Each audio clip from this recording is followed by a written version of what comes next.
اهلا وسهلا بيكم من تاني في واحده من حلقات فاطمه والبنات. النهارده هنكمل باقي الكلام لما كنا بنتكلم عن الهوايات وازاي تلاقي هوايتك. ان انا كفاطمه مؤمنه جدا ان لازم يكون عندك هوايه، حتى لو انت دلوقتي مش مدركه اهميه الهوايه والدنيا سحلاكي معاها. الهوايه هي اكتر حاجه قادره تخفف عنك كل الضغوطات اللي انت ممكن تبقي عايشه فيها. فانا هنا بساعدك ازاي تلاقي هوايتك، لانه على فكره ممكن هوايتك تبقى في ايدك بس انت مش اخده بالك منها. فهاتلك بقى حاجه تشربيها ويلا بينا نبدا على طول في فيديو النهارده. وما تنسيش طبعا الاول اعملي لايك وشير وسبسكرايب وكومنت كمان برايك. الفيديو اللي فات مع بعض اتكلمنا عن 4 أو 5 نقط، والنهارده هنكمل باقي النقط.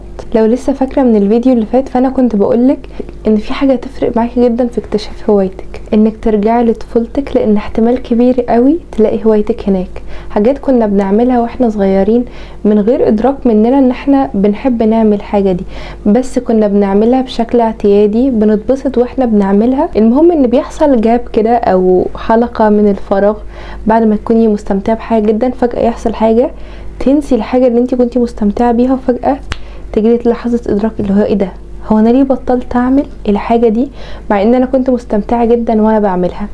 هنا النقطه اللي لازم نقف عندها، وهنا النقطه اللي لازم نرجع كده ايه ده. طب انا بقى كنت بحب ايه وانا صغيره؟ ده انا مثلا كنت بحب ارسم بس دلوقتي بطلت ارسم، او كنت بحب ارسم حاجات معينه، كنت بحب ان انا اخرج واتعرف على ناس جديده. جات لي فتره بطلت اخرج فبطلت اتعرف على ناس جديده، اكيد مش حشرات جديده. ادي تاني لنفسك فرصه انك ترجعي تتعرفي على ناس جديده. في حشره صغيره عماله تطير لبخاني معاها. ادي لنفسك فرصه تاني ان انتي ترجعي تعملي الحاجات اللي انتي كنتي بتعمليها وانتي صغيره. وعلى فكره الموضوع ده حصل معايا، ويمكن حكيت لكم الموضوع ده اكتر من مره انه انا من وانا صغيره كنت بحب اتكلم كتير وبحب اشرح الحاجات، مش شرح دراسه، مع ان انا على فكره برضو شاطره جدا في حوار اللي اشرح الدراسه. لما بيبقى في حاجه معينه او موضوع معين عايزه اهتم بيه واشرحه، هشرحه بطريقه حلوه. يعني ده حاجه اكتشفتها فيا في خلال اخر كام سنه في حياتي. المهم ان انا كنت زمان، عارفين ايام ما كانت الستوري بتاعت الواتساب 15 ثانيه، كنت انا ممكن اعمل فيديو طويل قوي. انتوا اصلا عارفين فيديوهاتي، يعني انا بحاول اكتم الموضوع، بس انا في العادي ممكن يعني اعمل فيديو ساعه ما عنديش اي مشكله. فكنت بعمل فيديوهات طويله قوي وافضل اقسمها 15 ثانيه ب 15 ثانيه منتهى الملل اللي في الدنيا. الكلام ده امتى يا ترى؟ الكلام ده كان في اعدادي وثانوي، او يمكن لا، كان اولى ثانوي وتانية ثانوي. الموضوع ده كان زايد معايا قوي، ان انا طول الوقت احب اتكلم واطلع في الستوري اقول لهم بصوا يا بنات انا جربت ايه، وبصوا انا عملت ايه، وفيها موضوع كذا، وتعالوا نتكلم في مواضيع. وجيت لما دخلت اليوتيوب انا كنت ناسيه ان انا اصلا بحب اعمل ده. فبعد فتره من ان انا بقى في اليوتيوب، ايه ده، دي اصلا كانت هوايتي، دي اصلا الحاجه اللي كنت بحب اعملها، ودي الحاجه اللي انا بنسى نفسي فيها. قيسي على ده كل حاجه في حياتك، ارجعي لطفولتك وارجعي لمراهقتك، افتكري ايه اللي كنتي بتبقي مستمتعه جدا وانتي بتعمليها. وانا وعد مني ليكي انك اكيد هتلاقي حاجه او 2. على فكره مش دي الحاجه الوحيده اللي انا لقيتها اللي انا كنت بحبها، بس هتلاقي لك اكيد حاجه ينفع تعمليها دلوقتي، وتعمليها بقى بالشكل البرفكشن بتاعها او بشكل حلو ليها، عشان انتي بقى كبرتي ووعيك زاد، اكيد دلوقتي عندك طرق كتير تفكير مختلفه. تاني نقطه، لو انا دلوقتي رجعت للماضي ولقيت انه انا في حاجات بس انا بطلت اكون متحمسه ليها، او مش دي الحاجه اللي بقت تشغلني، وعايزه ابدا من اول وجديد، اسرع واسهل حاجه انك تعمليها انك تجربي حاجات كتير. وعلى حسب، انا النقطه دي قلتها الفيديو اللي فات بشكل مختلف، وعايزه ارجع اقولها بالنقطه دي بشكل تاني دلوقتي، هو انه على حسب طاقه البني ادم. في بنات عندها استعداد تعمل كذا حاجه في نفس الوقت، في بنات تانية ما عندهاش استعداد لده، بتحب تمسك حاجه معينه وتركز فيها على وقت طويل او تركز فيها على وقت قصير، تمام؟ فاوعي تحكمي نفسك بوقت معين انك تعملي فيه حاجه معينه. ادي لنفسك الفرصه انك تحبي الحاجه، تحبي الطبخ، تحبي الترويق، تحبي التنظيم، تتعلمي حاجه جديده بسيطه عليكي عشان ما تكرهيش نفسك. انت ممكن تكوني من الاشخاص اللي مثلا ايه، ما عمرك ما خدتي كورس في حياتك، طب اروح اجرب كورس. مجبرش نفسي بقى عشان احب الكورسات ان انا اروح احضر كورس 2 3 وادفع ثمنه ويلا بقى عشان اتعلم. ما تجبريش نفسك، هتكرهي نفسك وهتكرهي حياتك وهتندمي اكتر، لانه بعدين ممكن تحسي انه انا مش عايزه اكمل في الكورس. طب دلوقتي انا دفعته وانا فين بقى هوايتي؟ فاهمين؟ على فكره بعض الناس هوايتها الدراسه، هوايتها المذاكره. الضغوطات الكتير من وجهه نظري الشخصيه، ومن وجهه نظر يعني بحسها علميه انه البنت وسط الضغوطات ما بتعرفش تتعامل، يعني تحس ان هي اصلا احنا مضغوطين، يعني جوانا حاجات ضغطانه مش كمان هنضغط على نفسنا بحاجات تقيله وهننسى بقى نفسنا. انا عايزاكي تنسي نفسك في حاجه انت تكوني بتحبيها للعلم، بس علشان فكره البرفكشن اللي بتبقى في دماغنا كبنات انك لازم يكون عندك احسن هوايه وتعمليها باحسن شكل، طز في كل الكلام ده. انا بعمل هوايتي بالشكل اللي انا بنسى نفسي فيه، بالشكل اللي انا حاسه فيه بمتعه. واقول لكم على حاجه ممكن تربط لكم شويه الموضوع او توضحها لكم. انا عندي حاجه انا مش فاكره اسمها، بس انا مكنتش عارفه ان هي اصلا هوايه، انا مش عارفه ان دي حاجه موجوده، تمام. بس بحب مثلا ايه، لو لقيت ورد في برواز معين ممكن اقطع بقى ايه البرواز ده من الورد ده وكذا. عندي حاجه هنا عاملاها بس مش عارفه اقولها لكم عشان هي شكلها بسيط قوي ما فيهاش فكره يعني، بس انا مقطعه حاجات وبتاع. فجاه اكتشفت ان دي اصلا هوايه مش عارفه اسمها، جانك حاجه كده.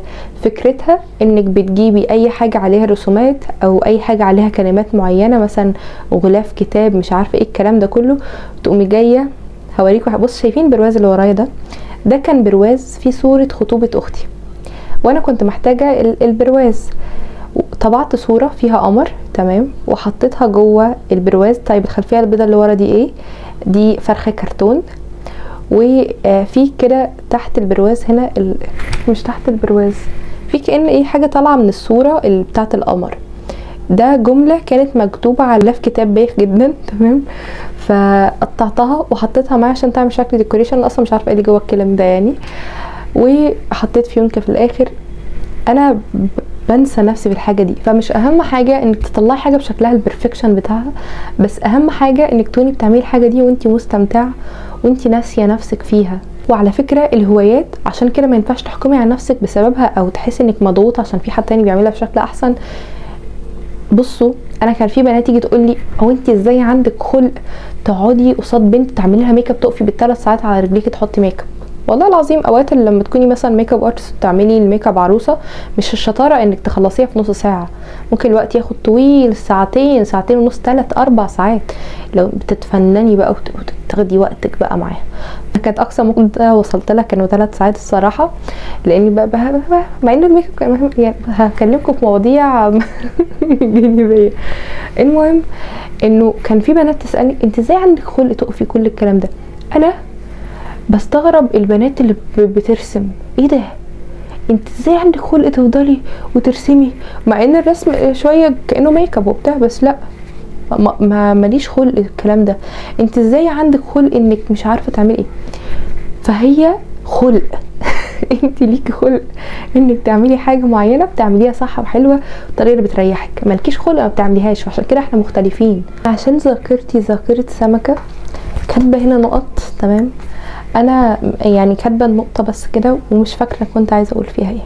فخلونا نكمل من وحي خيال. اكتر حاجات اللي بتخلينا نتمسك كمان بالهوايات بتاعتنا لو بتدينا غير الاحساس المعنوي بتاعها اللي احنا بنبقى مبسوطين بيه، احساس تاني انك بتساعدي حد بيها، انك بتطلعي منها فلوس، ده غير انك بتبقي مستمتعه بيها اكيد، فاهماني؟ على فكره عاده الفلوس اللي بتطلع من الهوايات بتاعتنا هي بتبقى فلوس صغيره جدا هي بتاخد وقت طويل قوي علشان تعمل، يعني زي ما انتم شايفين حالتي اهو بعمل حاجه ببقى مستمتعه بيها، بس يعني الفلوس ان شاء الله مصيرها يوم وتيجي يعني باذن الله.